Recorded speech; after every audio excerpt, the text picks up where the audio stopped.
Bismillahirrahmanirrahim. Assalamualaikum warahmatullahi wabarakatuh. Ustaz, sholat ini kewajiban hanya orang Islam atau manusia pada umumnya? Kalau saya berujuk kepada ayat wa ma khalaqtal jinna wal insa illa liya'budun, ya kan berarti kan nas secara umum manusia wajib beribadah kepada Allah. Kemudian ayat yang Ustaz sebut tadi, wa ma arsalnaka illa rahmatan lil alamin. Nabi Muhammad itu diutus rahmat kepada seluruh alam, bukan hanya kepada umat Islam.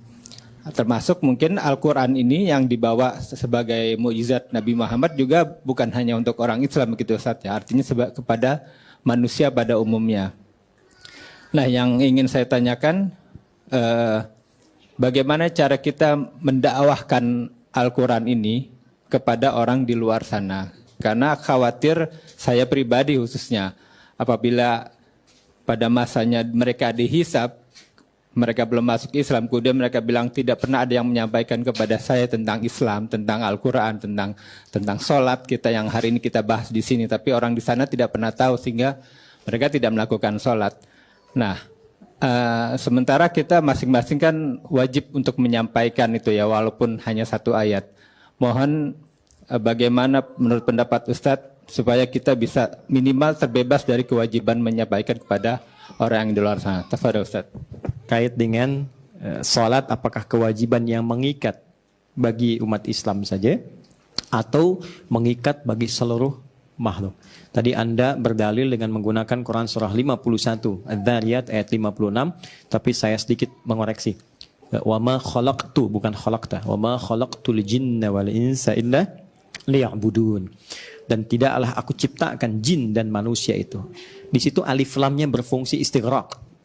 Istighraq itu maksudnya mencakup semua tanpa kecuali. Jadi artikannya segala, semua. Padanannya begini, alhamdulillahi rabbil alamin. Artikan segala puji. Kalau sudah segala, semua, kita jangan ikut di situ. Oke? Misal, Masya Allah, anaknya kok pintar sekali gitu, juara terus di sekolah. Lalu orang tuanya berkata, alhamdulillah, itu semua dari Allah. Nah, itu sudah sampai situ. Jangan ditambahin, ya memang sih saya juga sebagai ibunya malam juga saya bimbing. Nah, itu mengurangi kadarnya. Oke? Itu al. Nah, balik. Wa ma khalaqtul jinna wal insa, pakai alif lam. Jadi sebetulnya komitmen menuhankan Allah, beribadah kepadanya, itu komitmen semua manusia. Ya.